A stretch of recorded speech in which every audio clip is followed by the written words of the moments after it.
Hi there. Welcome to the Sober Circle channel. Enjoy this speaker tape.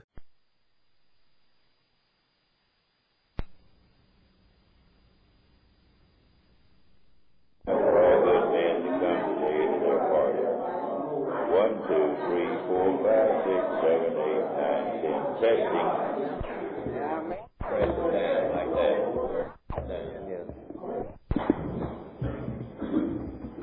Thank you, Ernest, for those kind words. My name is Frank Rice, and I am a truly grateful recovering alcoholic. And this is not exactly, I was supposed to have about 10 or 15 minutes to sit back there and get myself together for this, but it's the first time I've been to a speakers meeting, and they just start the meeting and have the speakers. But I just forgot it, Frank. I was supposed to read that word. But anyway, I am very grateful to be here tonight, and I might like to say at this time that anything I say up here tonight is my opinion, and my opinion is such. It's not Alcoholics Anonymous. However, anything that I do share with you up here as far as what happened and what it's like now comes from you people in this program. Everything that I've got in the few 24 hours that I've been in this program has been good for Frankie.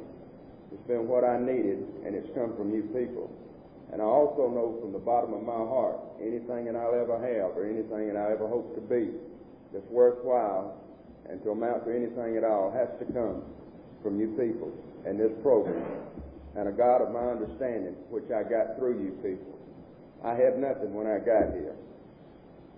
The fellowship in this program is very important to me. It's something I guess I've needed all my life, and I finally found real fellowship in Alcoholics Anonymous.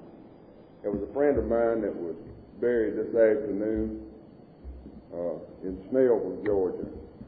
And I can remember old George, he never made the AA program as such. He come to AA, and I can remember he was there about a week, and he really had found something at the time. And I can remember him sitting there in the Terror Club one night and saying, Frankie, he said, that, you know, there's a world of difference between barroom friendship and AA fellowship. And this was a new man that had just walked in the doors not long before. And, you know, this is kind of how our program works. We share our experience, strengths, and hopes with each other. And anybody that comes in the door, whether it's their first meeting or whether they've been coming for 25 years, we learn from each other. We never graduate in this program. At least this is the way you've told it to me and the way I've accepted it. There's no graduation day. It's just a way to live our life one day at a time and get the most out of it as far as I'm concerned. And when I talk about fellowship, it reminds me of a joke that I heard a speaker down at the General Assembly say, Sherry and I had just been in the program a few months, and we was making these 90 meetings in 90 days that you people had talked to us about. And there were some friends of ours getting ready to go to Macon to the General Assembly and wanted to know, would we like to go for the weekend? And we jumped at this opportunity, and we went down there, and on Saturday night they had the speakers meeting, and this was the state delegate from South Carolina, and he made a beautiful talk, and he said, when you think about the fellowship, he said, it reminds me of the old couple that had worked all their lives in the city, and said they'd worked hard all their life, and it come time for them to retire, and they were saved up a little money, and they were going to buy them a little home out in the country, and they were going to raise pigs and chickens and just enjoy life. So this is what they did, and he bought him some chickens, and he bought him an old sow, and things was going pretty good for this couple out in the country. They didn't know much about it, but things was beginning to really go good for him.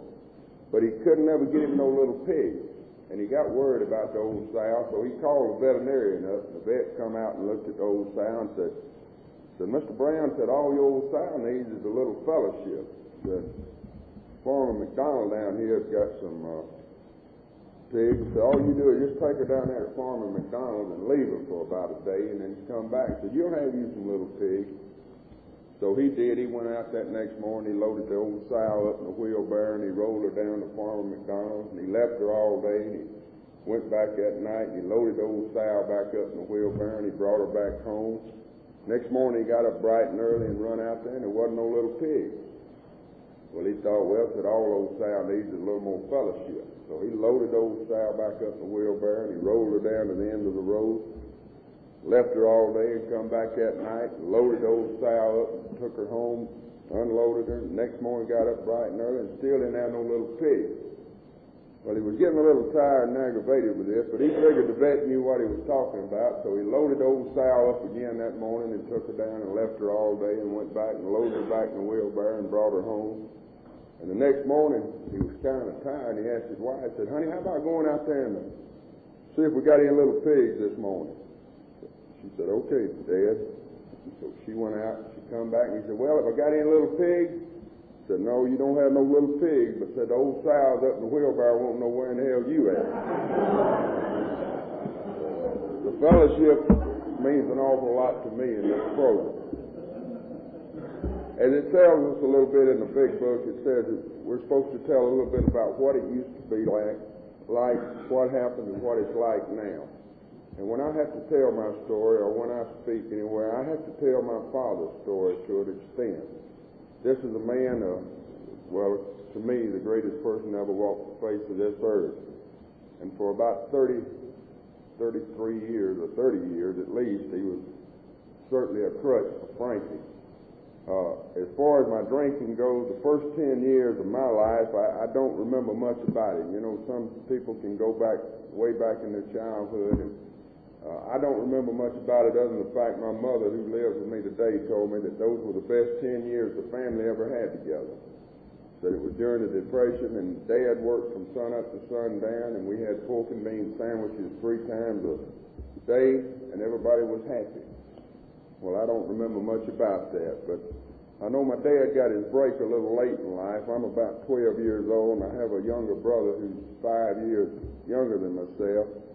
And I can remember him going into the construction business. This man and president of the Atlanta Federal there in Atlanta was going to back him in the construction business, so Dad did, and he started building and selling houses. This is along about 1950, I think, and when Dad started doing this, the dollars and cents started coming into our house. And once the dollars and cents started coming in, it seems that this was my first encounter with John Barleycorn, or what alcohol will do.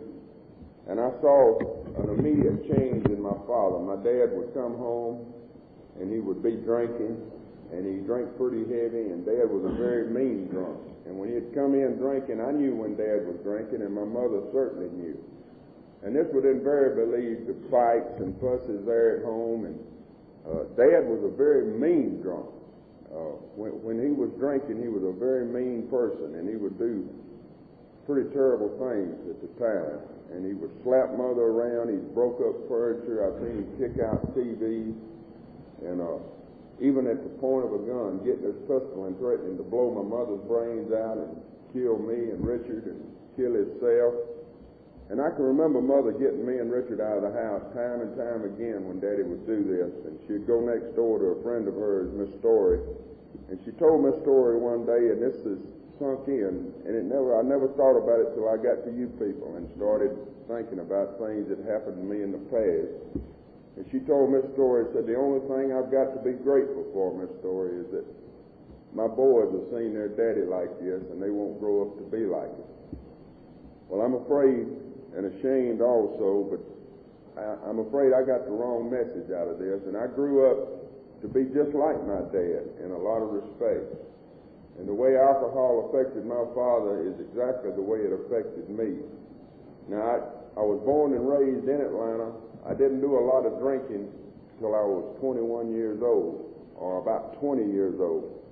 However, I graduated from high school in 1958, and my dad told me I'd been kicked out of school once for being drunk at a dance, but this was, as far as I'm concerned, this was just, this was no big thing. I was just out with a few of the guys, and we drank some beer and had a little bit too much to drink and got caught. And until I got to this program, that's the way I rationalized my drinking all along. It's no big thing. I just got caught. Everybody's doing it, but, I just got caught. And as far as the fact of me being an alcoholic, that is the last thing in the world I ever thought I was. And, maybe when I got here, I thought I had a drinking problem. But you see, I had my own ideas and my own definition of what an alcoholic was.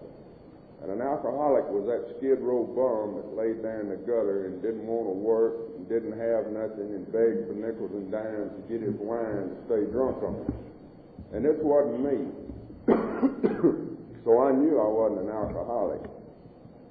But anyway, I didn't have much problem. I graduated in 58 from high school. My dad gave me my choice. I could go to any college that dollars and cents would get me in if my grades would.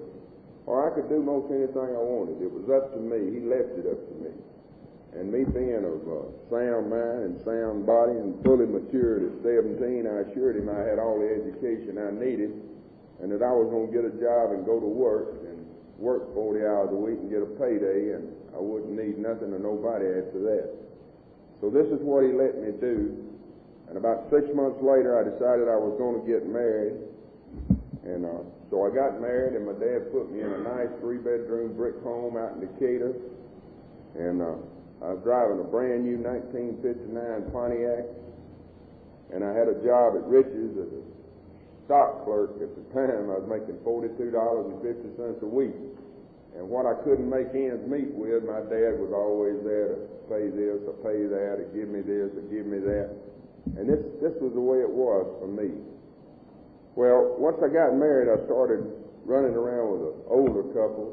I say older couple, people that did have booze and could buy booze without any problem. And I started my weekend drinking and my weekend partying. And it started real innocent by just getting with 2 or 3 of the couples that were married, and we'd go to somebody's house or we'd be at my house. And we would drink and play cards or whatever.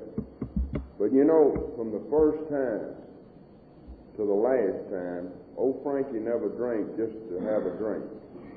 Frankie drank to get drunk. I know now that I never liked the taste of beer or liquor, either one, as such. I loved what it did for me. This false courage it gave me. Just being able to do anything, say anything, and be anything I wanted to be once I was drinking and under the influence. And of course, I know now this is the insanity of alcohol. But I didn't ever dream I had a problem with it. I just, I was the type guy that I drank a pint of liquor and I thought I was Tarzan and the women was Jane and all the men were cheaters. And this is the way it affected me, and this is how I act. And invariably, this leads to some pretty tough situations every once in a while. And these situations got me in jail. I've been locked up about 25 or 30 different times for just drunk and disorderly.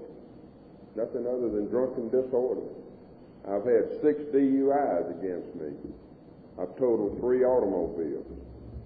And all of this was with my alcohol hand in hand. And I never dreamed with all this happening that I had a problem with booze. I was just a victim of circumstances. I can remember me and my first wife, like I say, I wasn't a very responsible person, and I was getting drunk every time I drank. But I wasn't drinking every day either. So, you ain't got no problem with booze, you just drink too much. Well, this first marriage went on for about 3 years like that, and we decided that we had just got married too young and we were going to end it. So we did, and divorce number 1 went down, and I got me a job at Owens, Illinois Glass out on Sylvan Road. And this is where I thought at the time I'd met the greatest people I'd ever met in my life. These were people that worked shift work, 7 to 3, 3 to 11, and 11 to 7, and we partied after every shift. These were the men and the women both. And we had happy hour at 7 o'clock in the morning on Stewart Avenue down at Uncle Tom's or Bob's Hideaway. And they'd have nickel drafts from 7 to 8. And I was going in the bars now, and once I got in the bars, the jails started coming more frequent to me. Now, I never worried much about going to jail because I always knew Dad was there to get me out. And Dad never let Frankie down. He was always there, and he never come to get me with a lecture or to tell me how sorry I was. He'd ask me, he'd tell me, son, slow down a little bit on that stuff now. Don't let it get you. But, this was the same man that I'd seen drink and raise hell and threaten to kill me and my mother. And So what Dad said about drinking didn't impress me too much, and I couldn't get no message at all about what he was talking about. I just was being a guy that enjoyed life and was partying and having a good time and just getting in a little trouble every once in a while. Nothing ever really was important to me after I got about 3 or 4 drinks in me. And this is the way it affected me, because you see, the people I loved the most were the people I always hurt. My mother, my father, my wife. The people that cared, the people that were important to me, are the people that I always hurt. And you know, after a few drinks, I didn't have no use for them or no damn body else. And I didn't even have no use for myself. I lost all my self-respect, what little I had to start with. I lost every bit of that. I didn't care what you people thought of me. Hell, that was y'all's problems. I just didn't care. I kept going like this, as I say, and all along, keep in mind, I never dreamed I had a problem with this stuff. Booze just wasn't my problem. I got laid off out at Owens, Illinois, and my dad got me a job at Eastwood Hardware and Builder Supply over on Columbia Drive, Glenwood Road. And over there, I learned how to drink white liquor. My first time drinking white liquor, and I remember some of the colored guys that I was working with out in the ship. I was a shipping clerk, and they used to tell me, said, "Frankie, if it ain't white, it ain't right." And I can relate with that, and remember them saying it, and I remember how drunk we used to get, working 8 to 5, Monday through Friday. I could come home at 5 o'clock in the evening, and I was so drunk, I don't even know how I got my car home hardly. And I can remember Mother raising hell with me. You know, I was living at home by now, and I wasn't paying no rent. I wasn't paying nothing on the food. As a matter of fact, I was borrowing money from Daddy to make ends meet still. And I wasn't paying too damn many bills, because I was just living what I call living the life and paying the price. And it was expensive, and I couldn't have done it on my own. But my dad was always there. Kept going downhill, and I see myself now. I can look back and see myself going down, and I was headed downhill 90 miles an hour. And my mother told me one day that she thought it best that I find me another place to live, that I was beginning to disgrace the whole family with some of my shenanigans, and that she just didn't see that I was getting anywhere the way I was going. And she said, "You know, Frankie, a decent woman won't even have nothing to do with you no more." And I went on, and, you know, I thought there again, this is Mother just preaching and playing the harp. My mother's a very Christian woman. She, as I say, she lives with me now. She's got Parkinson's disease. As a matter of fact, Sherry started not to even come tonight. She's got where she never knows when she'll just fall on the floor. And but I've never known my mother to ever take a drink of liquor or alcohol of any kind. I've never even seen her smoke a cigarette. Now, this is not to say the people that drink and smoke, there's anything wrong with that. If you can do it, that's fine. But I just never seen any of this in my mother. She does use a little profanity now and then, but this is justified thoroughly from as far as I'm concerned, and it's with my HP, I think he understands too, whom I choose to call God, because when you have a husband and 2 sons like she had, you can justify some of this stuff. And I think some of her shaking now, just looking at the past. But I can assure you one thing, as Christian a woman as this woman is, she'll tell you right quick, or anybody else, the greatest thing that's happened in this country today is Alcoholics Anonymous.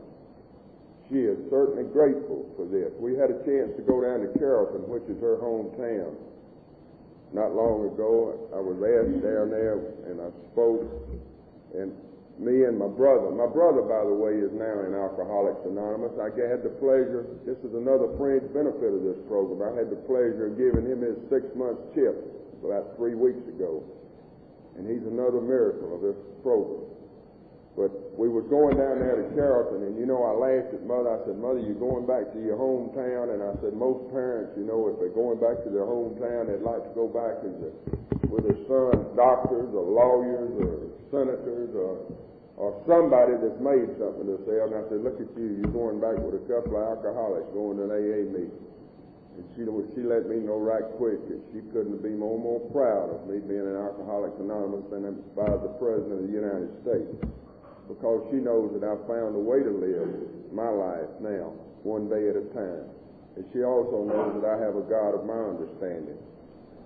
And she's very grateful for this, and she reminds me of this very often there at home. But anyway, I was working out there at Eastwood, and things was going down, and I got a phone call from a little girl who used to be my first girlfriend. Her father had married me and my first wife, and she was my first girlfriend, and she said she had been elected president of the Westminster class at the Ormwood Park Presbyterian Church and would not come back to Sunday school and church. Well, I had all the wrong reasons for going back to Sunday school and church. I wasn't going back to hear the Master's words or to learn anything about his will for Frankie. I was going to start going back to church to date the preacher's daughter and to show my mother that how more self-respecting can you be than to go with the damn preacher's daughter. This was my reason for going back, and this is why I went back.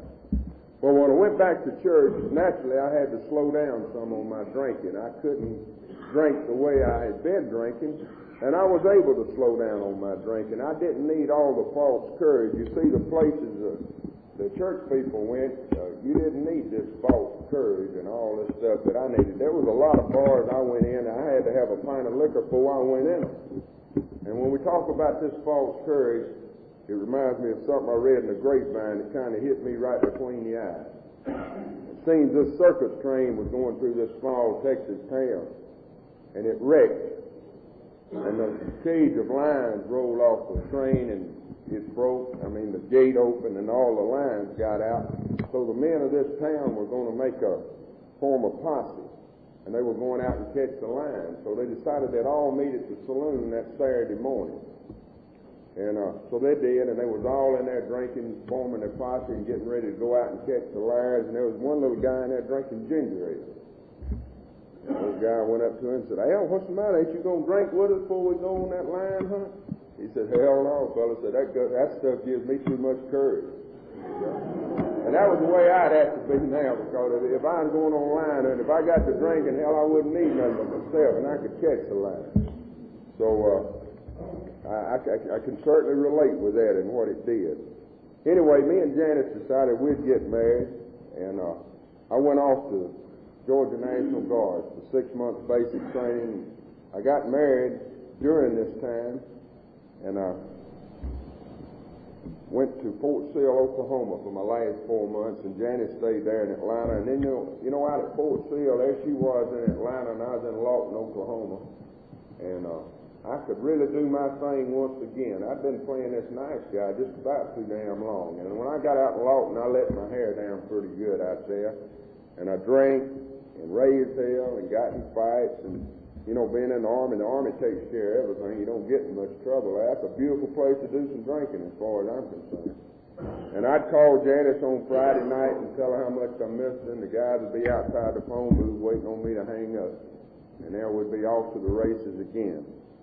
Well, I come back from Lawton, Oklahoma, and our marriage lasted about 6 more months.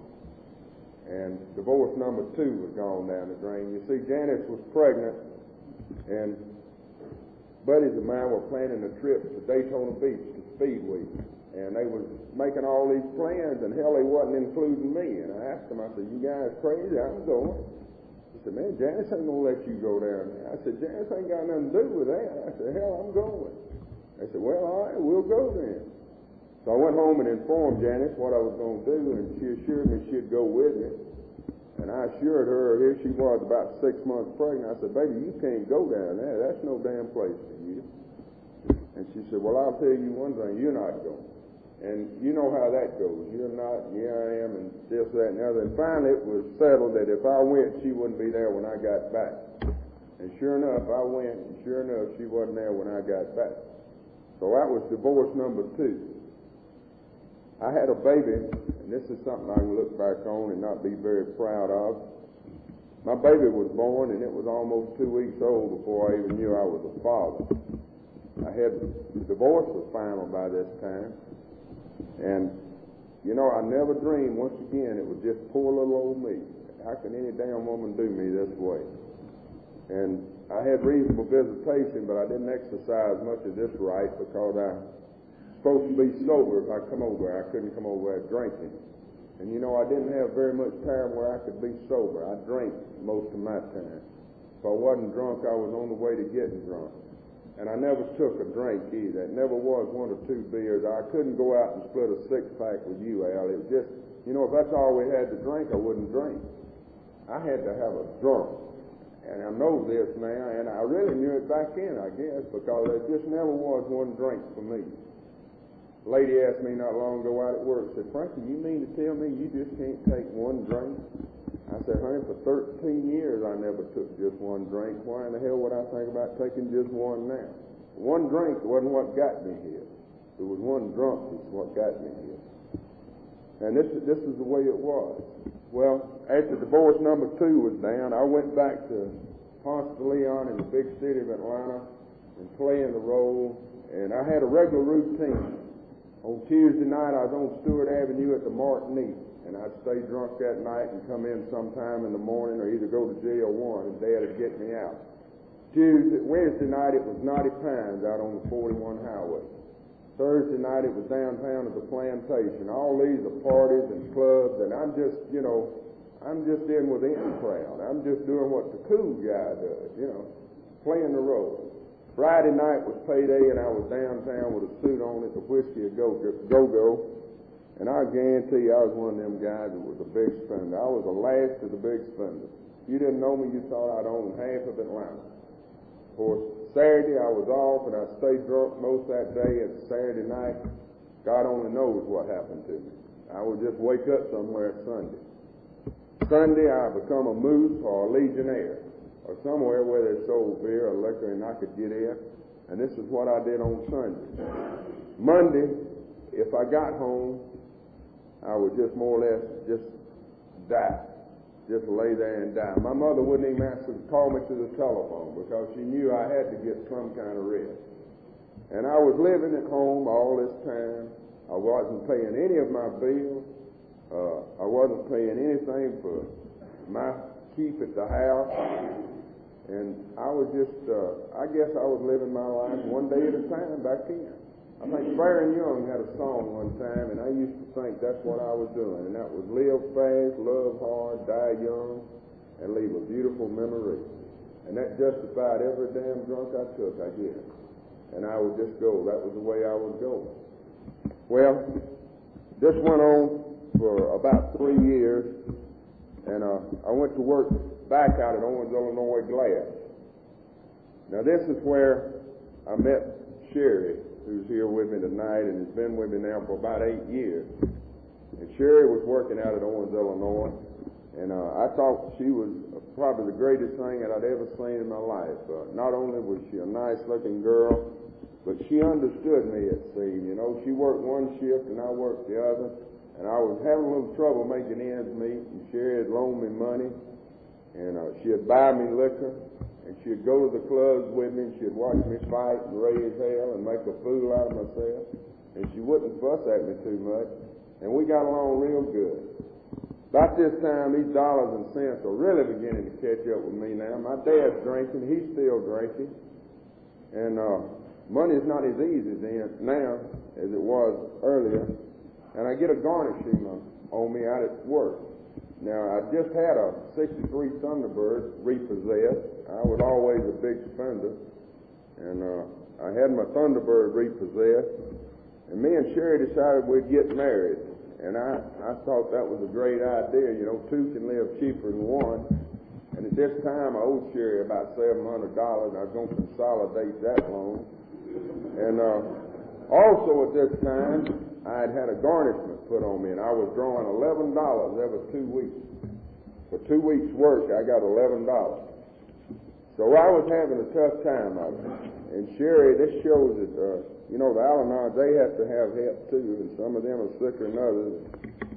She saw fit to marry me, and so that was her problem.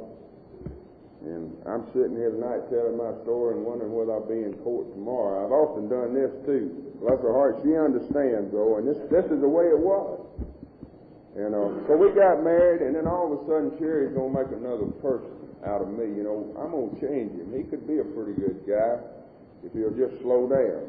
You know, we talked about that last night a little bit, how people think, you know, I can change you.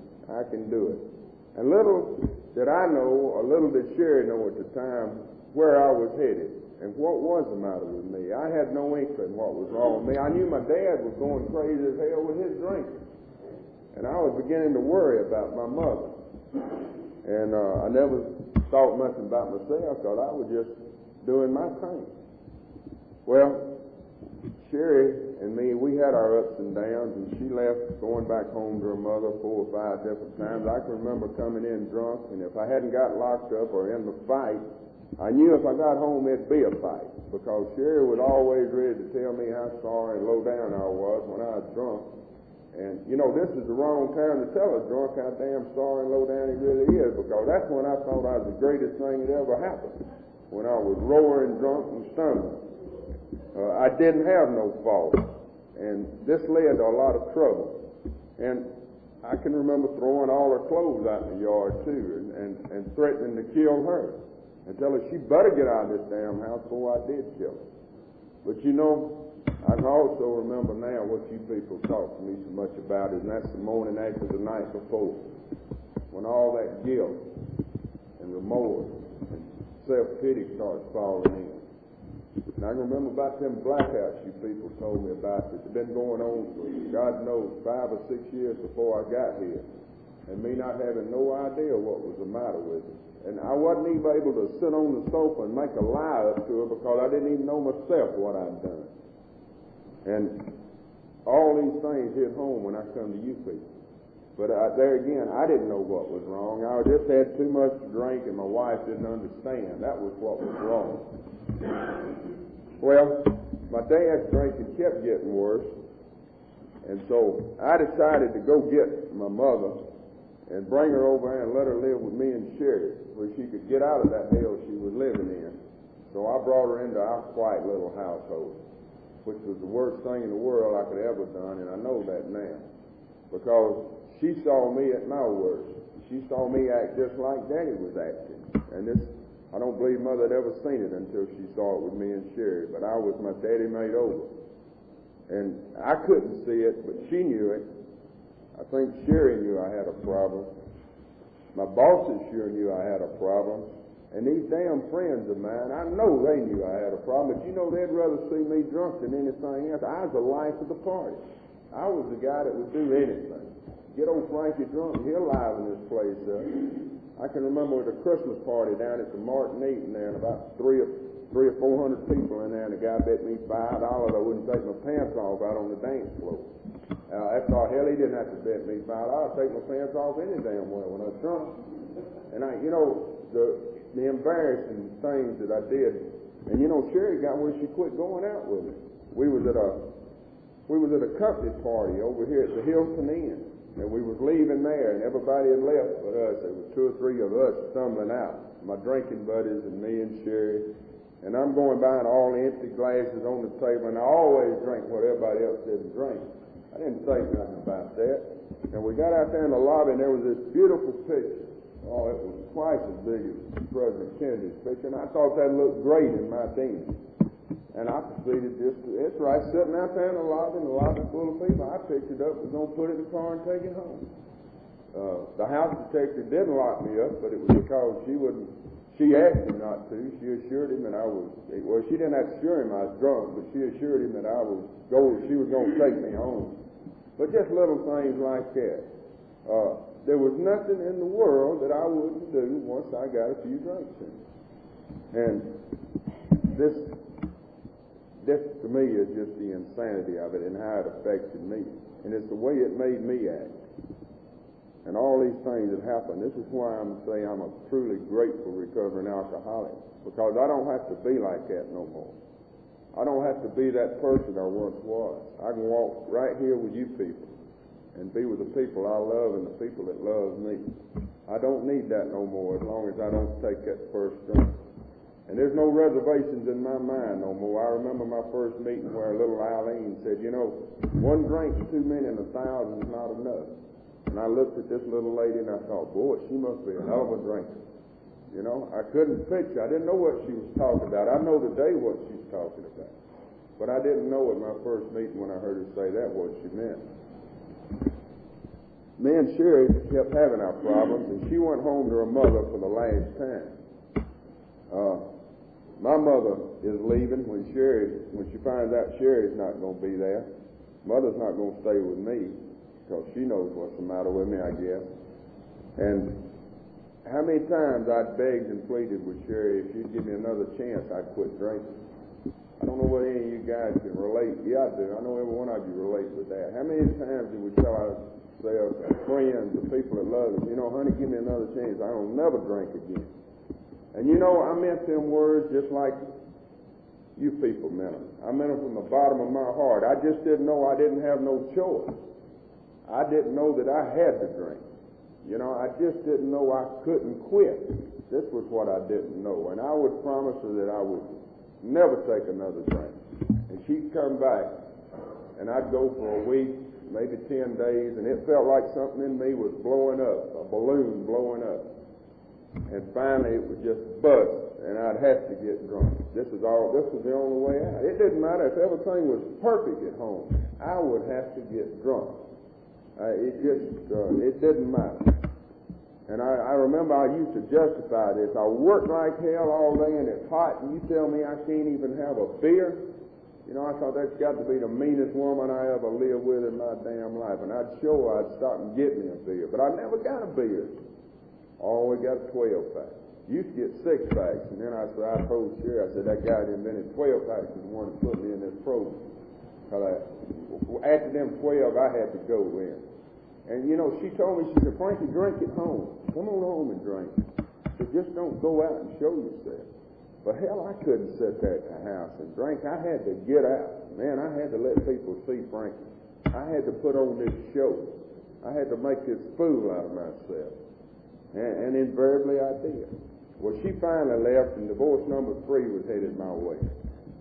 You know, I'm 30 years old at this time, and I'm sitting there on a sofa there in our little apartment, and I take my first inventory of myself, and this was much before I got here. And I told, you know, I said, there you are, old boy, you're 30 years old, you're on the verge of, the only reason I wasn't bankrupt, by the way, is it takes $50 to go bankrupt, or that's what my brother had told me, and I didn't have $50, so I couldn't go bankrupt. I sure as hell ought to have been bankrupt. My financial end had been gone. My dad had moved out of the house that him and mother were living in, and he was living downtown in a one-room hotel. Now, there's a man that showed me, without anybody ever telling me, what booze will do. Because there's a man that turned out to be quite successful in life. He was a mason or shriner. He taught masonry for about 4 or 5 years. He made an awful lot of money. He provided well for his family, and he went to the top, so to speak, in the business world. And I saw alcohol take him right through this. I saw him drink all the way to the top, and then I saw him come all the way to the bottom with his bottle still in his hand. So there was no doubt what alcohol would do to a person, because I'd seen it happen to my dad. But I couldn't see it happening to myself. I couldn't see that I had any problem. I was just, damn, people picked on me. That's all. I had bad luck. And so it just didn't ever hit me. I could see it in my daddy, though. And I'm grateful for this message that he left me, because to me that's the greatest message any man could ever leave his son. He showed me with his own self what booze will do if you just keep on with it, and where you'll go if you keep on with it. Well, divorce number 3 was headed my way, and I took my first inventory. I was 30 years old. I totaled 3 automobiles. I had 6 DUIs against me. I'd been locked up 25 or 30 different times for just drunken disorderly. The only reason I hadn't lost my job, I was in a union. It kind of protects us drunks. And so I still had my job, but I wasn't working. Hell, you have to get off your ass and go to work. I mean, it don't matter what kind of job you got. If you're not going to work, you ain't got no money. And this is the way it was. They didn't pay me if I didn't work, and I wasn't getting to work too regular. So I could see that, something was wrong. Not that it was alcohol, but something had to be wrong. They had an ad in the paper. It said, if you got a drinking problem, call such and such a number. And I'm grateful today for what that ad read and the way it read, because if it had said call Alcoholics Anonymous, this old boy wouldn't be here with you people today. And thank God it didn't say that. Thank God it said if you got a drinking problem, call such and such a number. So this is what I did. I called and Aline answered the phone. She was at Central Office. I told her my name is Frank Rice, and I was calling in answer to the ad. I'd like to know a little bit about it. I think I might have a problem. She said, Frank, glad you called. Said, give me your name and phone number, and I'll have someone get in touch with you. And I did. About 30 minutes later, the phone rang, and it was Tom T. He said, my name is Tom T, Frank, and I'm an alcoholic. And I started to hang the damn phone up. I thought, Lord God, what is an alcoholic doing calling me? This is what's happened. This is why I'm in the mess now on account of alcohol. It didn't make no sense to me at all. But he said, Frank, I understand you need some help. I said, yeah, Tom, you're right. And he said, what, do you need a drink? How long has it been since you had a drink? I said, Tom, I ain't had a drink in about 4 days, and I don't want a damn drink. He said, what's the matter? I said, well, just everything's wrong. He said, how about me coming out and talking to you? And boy, that light bulb flicked on in my head, and I said, hey, Tom, that'd be great, would you? He said, sure, I'll be out about 4:30 today.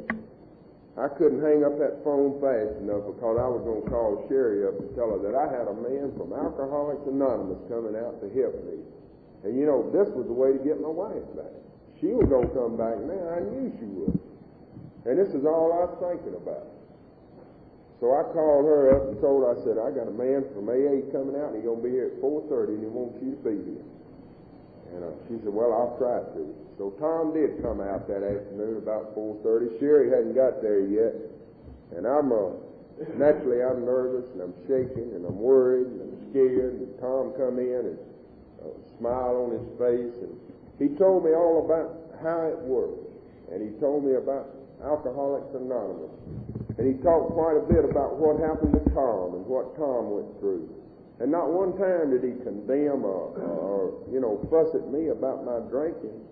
And he explained all the steps. He talked to me about the steps, and that there was a way out to a better life if I wanted it.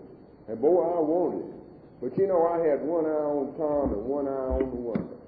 Because Sherry is missing all this beautiful message this man had brought out, and she wasn't even going to believe I tried to do anything about my drinking. And hell, that's the only reason I wanted the man out here, for her to see it, so she'd know I was going to do something. So Sherry got there a little late, and I think now, old Tom, bless his heart, and he's still going strong in the program. I guess he thinks to this day, that had to be the phoniest 12-step call I ever made in my life. Because Sherry come in, and I had the nerve to ask Tom. I said, Tom, how about going over that one more time and letting Sherry know what it's all about? This was on a Monday night, October the 18th of 1971. They had a meeting that night at Tri-City, and I went to that meeting. Tom asked, said, y'all coming to the meeting? And he didn't know it, but you couldn't have kept me away from that meeting, because if I didn't go to that meeting, the old lady wasn't going to believe none of this was for real. So me and Sherry went to that meeting that night, and I had a lot of fear in me, I guess, on the way to the meeting. I was scared, and my normal thing to do would be drink a pint of liquor and go on and see what the hell was going on. But naturally, I wasn't going to take another drink. I had my wife with me, and I sure couldn't get a drink. But anyway, I went to that meeting that night, and it was nothing like what I thought it was going to be like. I met a friend of mine there that I didn't even know went to Alcoholics Anonymous. He works with me today out at Owens, Illinois. He'd been working with me all along. And he drank pretty heavy out there, but hell, I just thought this guy, quit. He just hung up, got tired of drinking, he quit. Anyhow, that's what you do when you get ready to quit, you just hang it up. But anyway, he was there, and he had a big smile on his face and a suit on, and he looked like he felt good, and he looked like he had been looking for me. just to be honest with you, it looks like he had that expression, well, I'm glad you finally got here. There were several of them there that night that impressed me, or everybody there impressed me, because everybody seemed to be happy. They had found something. I didn't know what they had found, and I didn't particularly care really much what they had found. I had Sherry with me tonight, and I was kind of happy myself. I thought I was going to get my home back in order. They had a birthday party for two people that night, and neither one of them was there. And they had a big birthday cake, and they were carrying on just like everybody, like the people were there. And I thought, that's crazy as hell. You don't have a birthday for somebody, and they don't even show up. They ain't even here. I didn't make no sense. Come to find out later, they were both out of town, but they were going to celebrate the birthday anyway. So I understand that now. The one thing I got out of that meeting was at the end of the meeting when they gave out them chips. And they gave out the white chip. Wanted to know if anybody wanted to try their program. And ain't nobody going to keep me down there. And I'm going to get my white chip because the old lady knows, see, and I'm going to really do my thing. So I got my white chip, and after the meeting we went to Shoney's. She ate, and we made plans to move her back at home. And I thought, boy, my life is really straightening up already. And Sherry moved back in the next day, and Tom called. He said, Frankie, we got a meeting at East Point Tuesday night. Like for you to go with me. I said, no, thank you, Tom. I said, this Tri-City group you took me to last night, that's going to be my home group. See, I'd already learned about home groups, and I didn't have to go for just that one. So I was going to go to Tri-City on Monday and Thursday. He said, okay. So Wednesday night he called back and said the Airport Hateful group had a meeting. I said, Tom, I thought I told you last night that Tri-City was where I was going to meet. He said, okay. And Tom hadn't to this day ever called me back. So I guess that right there is what done him in. I don't know. But Thursday night, that was the night Sherry Bowes, and that was also the night that they had what they called a closed discussion meeting at Tri-City. And I was sitting down there in the living room, and I was just explaining to my mother, feeling sorry for myself, that if I had to go to Alcoholics Anonymous, and if the only way that I could live with Sherry was to not take a damn drink, I might as well get on a plane and go to Timbuktu and die. Because, you can't live without drinking. Everybody drinks, and everybody parties and has a good time, and I'll be damned if I saw where I can live with that woman, I'll just get out. And my mother gave me a lot of encouragement. She said, son, you've got to do whatever you think's best. I can't help you on that. And about that time, here comes Sherry stomping down the steps. And she looked over at me and she said, are you going to that meeting tonight? And I wasn't very honest, needless to say, back then, because if I'd have told her what I wanted to tell her, I wouldn't have been here today either. But I told her, I said, yeah, honey, I think I'm going to try to make that meeting.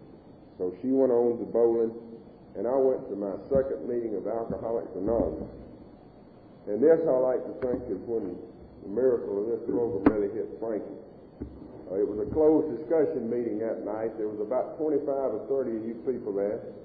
And there was about 5 or 6 newcomers that were to meeting that night. And y'all talked about how we got to AA.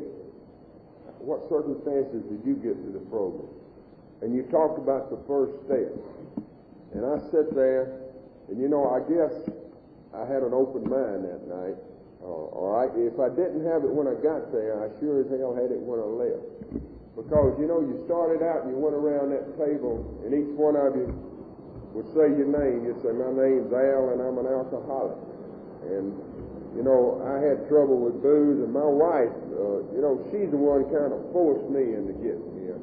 I didn't come on my own. She kind of suggested that I ought to go. And that's how I got here. And then the next guy said, my name's Bob, and I'm an alcoholic. And he said, I drank for 10 or 15 years, and I couldn't remember the things I'd said and done the night before, and I'd get locked up, and I wrecked my car, and that's how I got here. That's how I knew I had a problem. And it went on around the room. And each and every one of you, my name's Bill, and I spent 5 years in the penitentiary on something I did while I was drunk. And that's how I got here. And went on around, and then you had your divorces, your broken homes, you had your financial difficulties, your bankruptcies. And each one of you said your name was so-and-so, and you was an alcoholic. And every damn thing you said was hitting me right between the eyes. And you know, when it got to me, I had cold chills on me. I had cold chills all over me because, you know, for the first time in my life, I knew what I was. Oh boy, you're an alcoholic.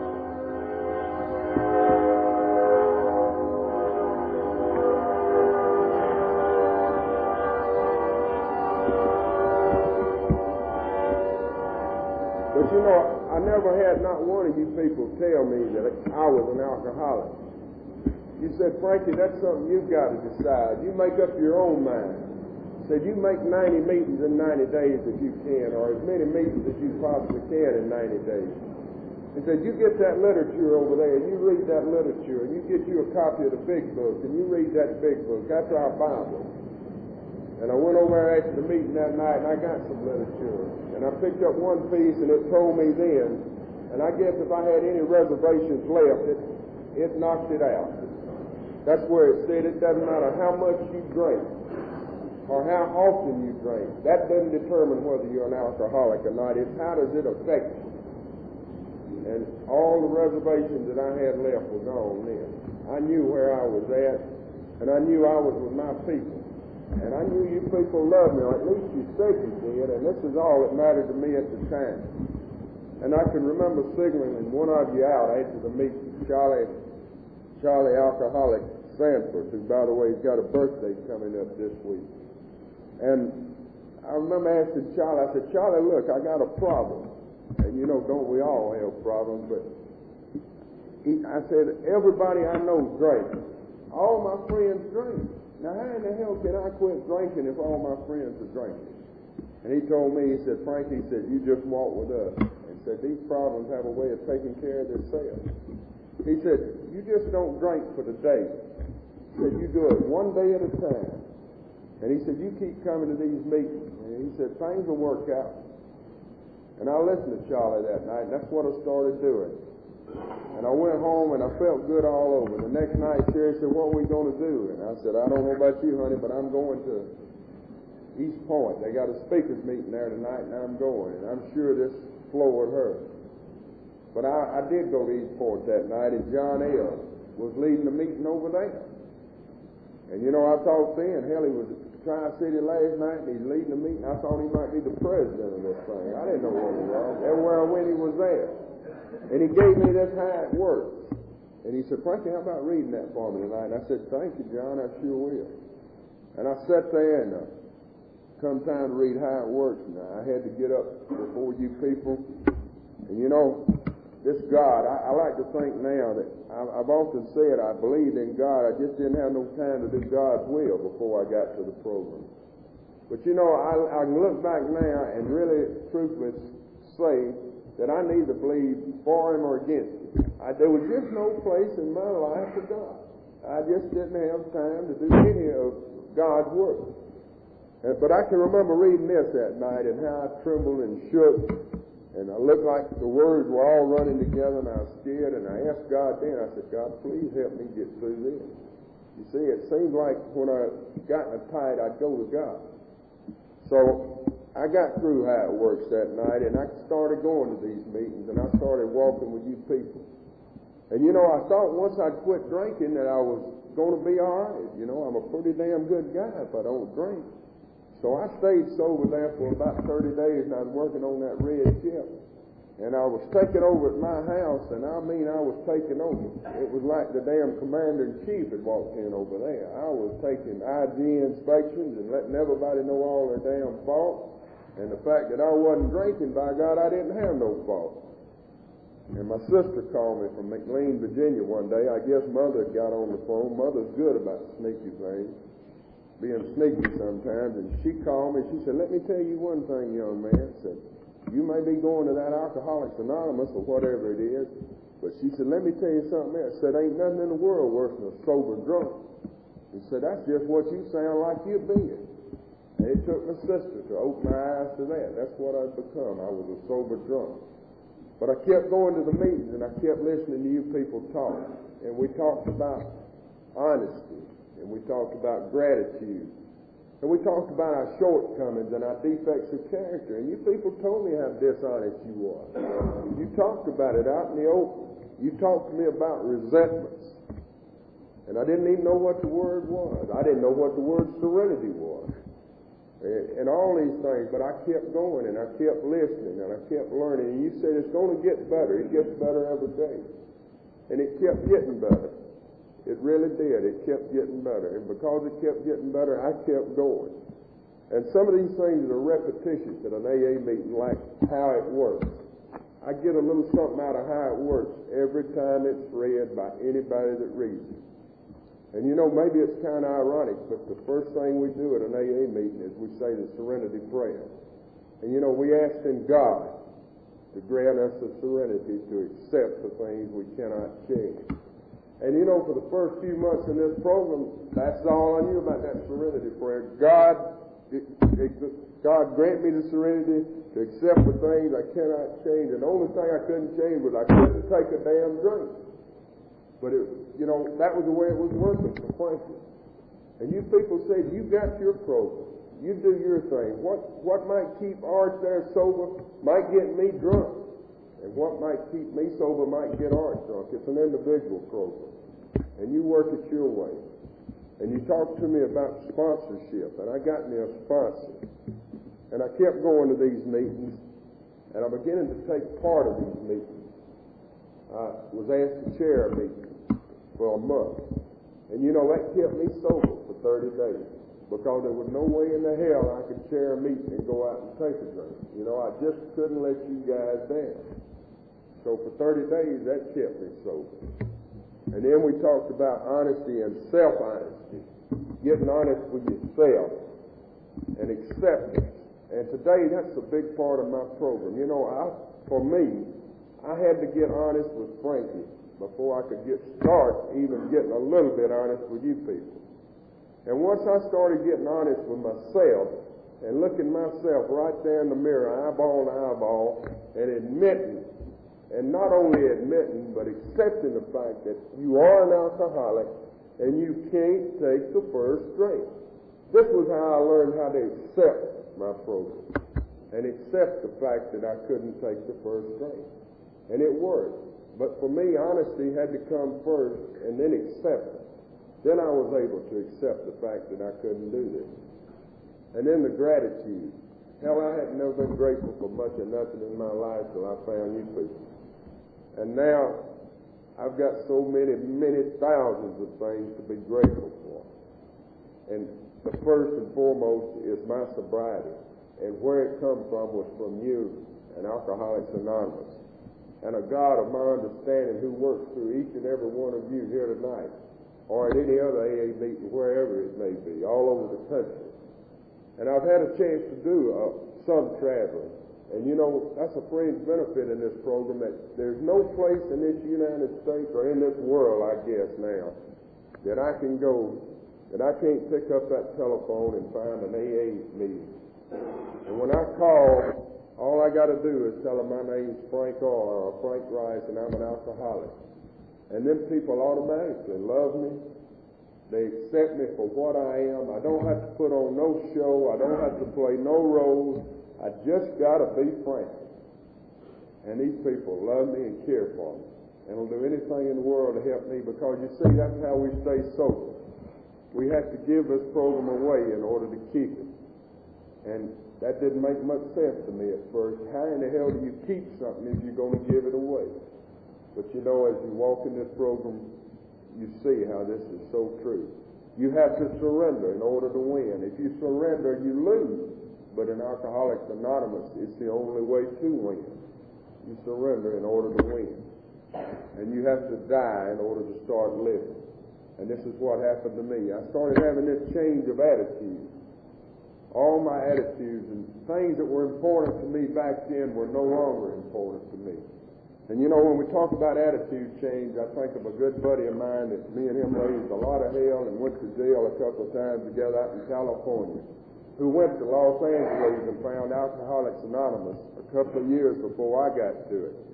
And Glenn was back in Atlanta a year or so ago, and he talked to me and spoke for me there at the Airport Hateful group, and he talked about attitudes, you know, and he said it reminded him of the little lady out there told him the joke on attitudes. He said this couple was going together and they decided to get married. He said the old boy was about 6'6" and weighed about 300 pounds. He said his wife was about 5 foot tall and weighed about 100 pounds. So they decided to get married, and they did, and they went on their honeymoon, and he was unpacking his suitcases, and he come across his pajama bottoms. And he picked his pajama bottoms up, and he threw them over there to her. He said, "There, honey, try these on."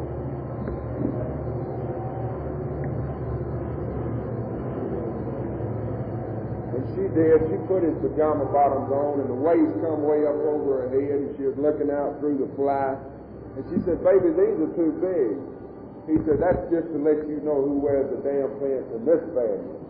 He said, "You understand?" She said, "I sure do, honey." And they left that night to go out and have supper, and they come back and got ready for bed that evening. And she went in the bathroom, and she come out in a little negligee, and she had her panties in her hand.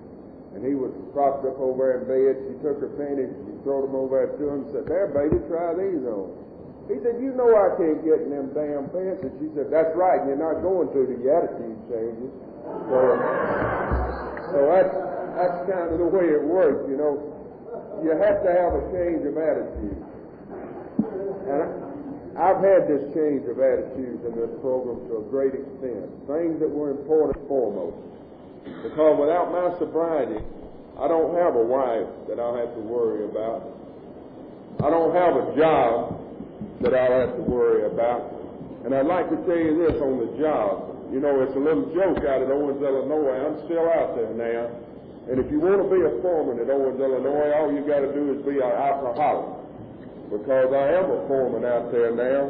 I found that people, not only in AA, but outside of AA, they don't hold things against you if they see that you're really trying to do God's will, and you're trying to live your life right one day at a time. You know, God's will for me is just to try to do good. Just try to do some good today.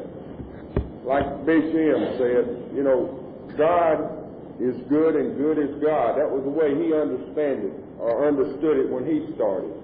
And I heard him talk after I'd been in the program about 5 months, and he talked about, he said, you spell God G-O-D. And he said, you spell good G-double-O-D. And he said, you take a zero out of good, which is taking absolutely nothing out of good, and you got God. And he said, you put a zero in God, which we know a zero is nothing, so you put nothing into God, and you've got good. And he said, that's how I started out understanding the God of my understanding. God is good, and good is God. So people are forgiven, and not only in AA, anywhere else. But it takes a hell of a lot of work to in this program, and it's not always easy. I don't want to lead anybody to think that every day is just a beautiful day. But you know, it's kind of what we want to make it. I can remember getting up in the mornings and saying, oh God, it's morning, you know. But if you'll just try getting up and say, morning God, and go from there, it has a big difference for me. The 24-hour book. I got a 24-hour book that I read every day in my job. These ideas that it has in it help me out an awful lot. Meetings are the guts of this program. I make many meetings. I make 4 and 5 and 6 meetings a week. Sometimes my wife said, you going to another one of them damn meetings? Bless her heart. She's in Al-Anon, and I kid with her a lot about Al-Anon. But I'm a fellow up here that is very grateful to the Al-Anon program. Because you see, without the Al-Anon program, I don't believe we'd be together today. And like I say, we have our misunderstandings.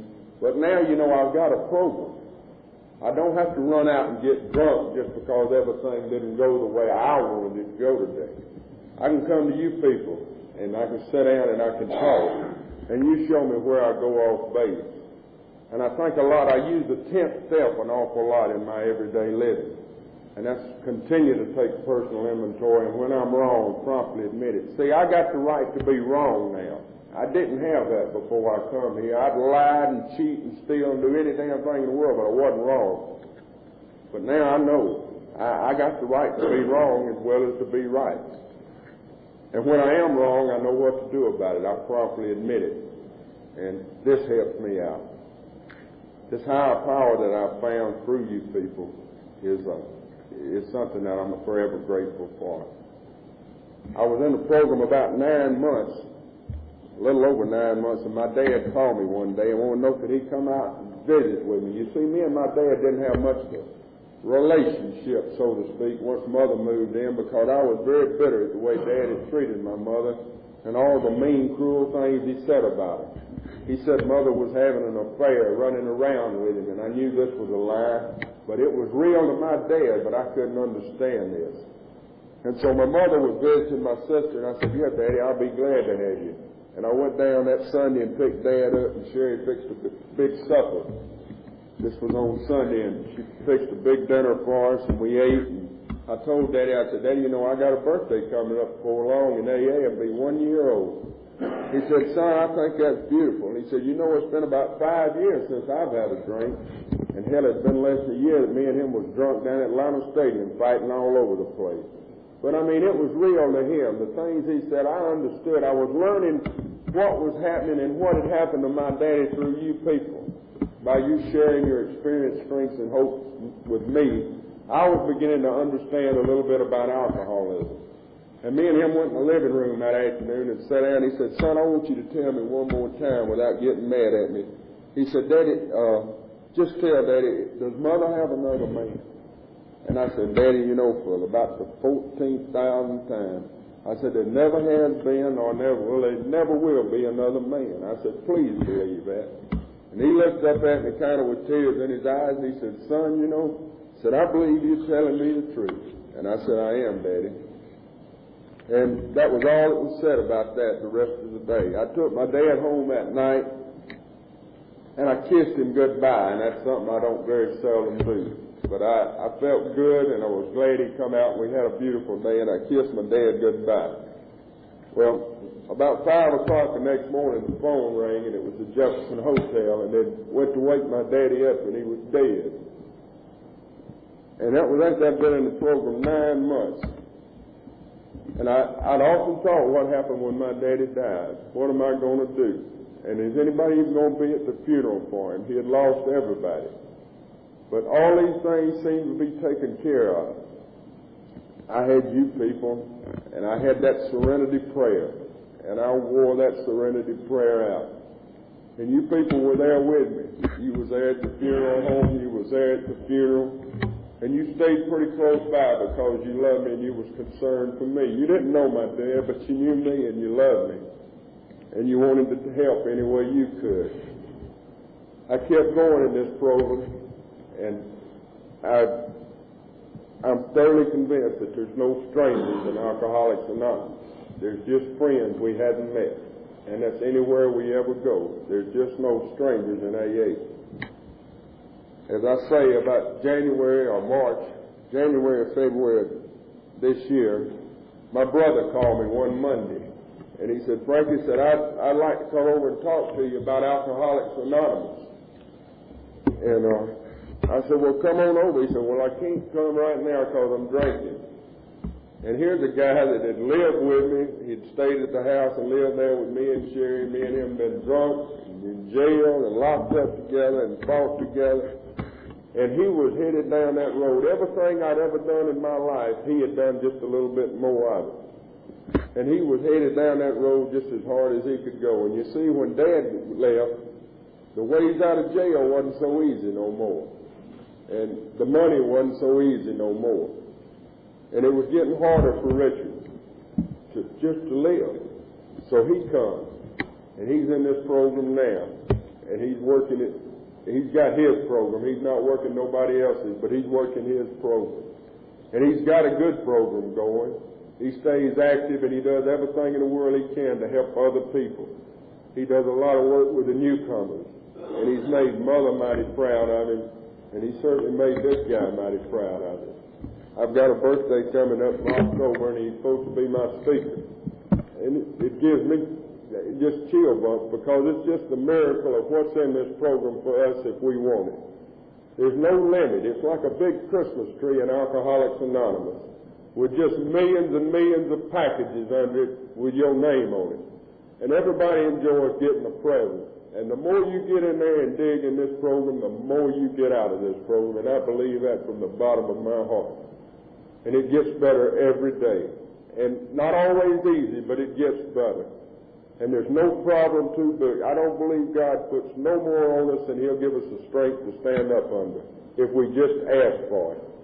We've got an awful lot of tools in this program. Easy does it. Keep it simple. First things first. Let go and let God. And the one I like, I guess, is keep on keeping on. And this is what I try to do one day at a time. I've enjoyed coming down here tonight, Ernest, and speaking and sharing. I enjoy being at an AA meeting wherever it is. And I hope to be able to get back. And I'd like to close with a poem that I got at my first New Year's in the program. A little girl from Los Angeles, California, recited this poem, and it meant an awful lot to me back then. It was my first New Year's in sober in about 13 years. And I saw this room full of 100 and 150 people laughing and drinking coffee and Coke and just having a damn ball. And I couldn't believe it was real, because you just can't have fun like that and be sober. But you people were doing it, and this lady gave me that poem. And it's meant an awful lot to me, and I use it quite a bit, especially, I guess, when I do talk. And it's called Which Place? It said, I dreamed one night I passed away and left this world behind. I started down that lonesome trail, some friends of mine to find. I came to a signboard on the road, the direction it did tell. Keep right to go to heaven, turn left to go to hell. Well, I hadn't been too good on earth, just a hopeless booze and rape. So I knew there at the crossroads the path I'd have to take. I started down that rocky path that leads to Satan's place, a fear within not knowing just what I might have to face. Old Satan met me at the gate. What's your name, my friend?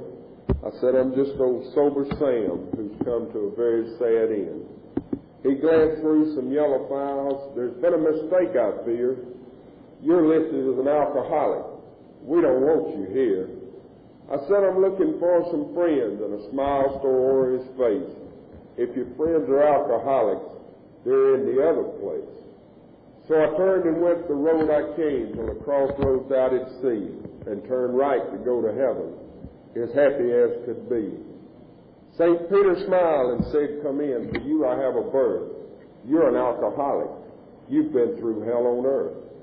I saw old Dub and old Pete too, Bill C. and a friend called Bell, and it sure did make me happy, because I thought they had gone to hell. So friends, take warning. Learn something from my trip. You've got a place in heaven if you try hard not to slip. And if someone offers you a drink when you're not feeling well, just tell him you're going to heaven, and he can go to hell. Thank you. Thank you.